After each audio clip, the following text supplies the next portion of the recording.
اور آپ صلی اللہ علیہ وسلم نے ارشاد فرمایا دو انسان قابل رشک، دو انسان ایسے ہیں جن پر رشک کیا جا سکتا ہے اور جن پر رشک کیا جانا چاہیے۔ فرمایا ایک تو وہ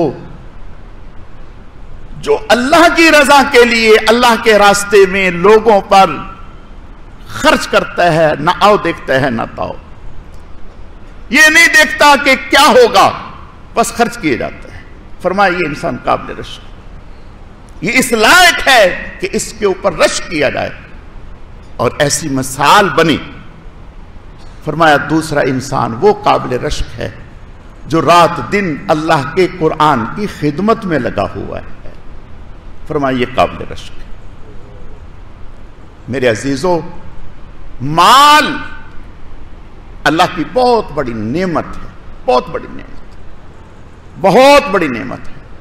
ضعفاء مساکین ایک دفعہ حضور کی خدمت میں آئے، یا رسول اللہ، مالدار اللہ کے راستے میں خرچ کرتے ہیں، جو کام ہم کرتے ہیں وہ بھی کرتے ہیں، ہمارا دل چاہتا ہے کہ ہم ان کے برابر ہو جائیں، اور ہم غریب ہیں، ہم خرچ نہیں کر سکتے۔ آپ نے فرمایا نمازوں کے بعد 33 مرتبہ سبحان اللہ، 33 مرتبہ الحمدللہ، 34 مرتبہ اللہ اکبر پڑھ لیا کرو ہر نماز کے بعد۔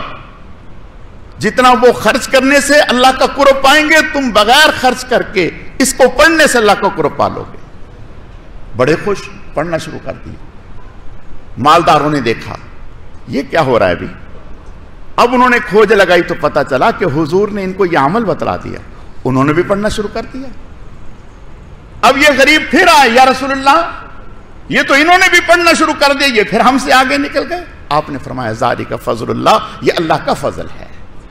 مال اللہ کی بہت بڑی نعمت ہے، لیکن اگر اس کی محبت حد سے بڑھ جائے، اگر اس کی محبت حد سے بڑھ جائے تو پھر یہ اتنی خطرے کی بات ہے کہ حضور صلی اللہ علیہ وسلم نے ارشاد فرمایا بھوکا بھیڑیا بکریوں کے ریوڑ میں چھوڑ دیا جائے، فرمایا وہ بکریوں کا اتنا نقصان نہیں کرتا جتنا مسلمان کے دل میں اگر مال کی محبت اتر جائے اور رچ بس جائے، جتنا نقصان یہ انسان کا کرتا ہے کوئی اور نہیں کرتا۔ مال اللہ کی نعمت ہے، لیکن محبت دل میں نہ آئے۔ اب محبت دل میں آنے کا کیا مطلب؟ گاہکوں کے لالچ میں بیٹھا ہوا ہے، اذان ہو گئی، نماز کا وقت، ارے بعد میں پڑھ لیں گے، یہ گاہک نہ چلے جائے، فلاں گاہک آ گئے، ارے بعد میں پڑھ لیں گے، یہ کام، ارے بعد میں توبہ کر لیں گے، ابھی تو آ رہا ہے اس کو اکٹھا کرو۔ یعنی مال اللہ کے احکامات کو پسے پش ڈال رہا ہے مال کو جمع کرنے میں، یہ مال خطرناک ہے، ہلاکت ہے۔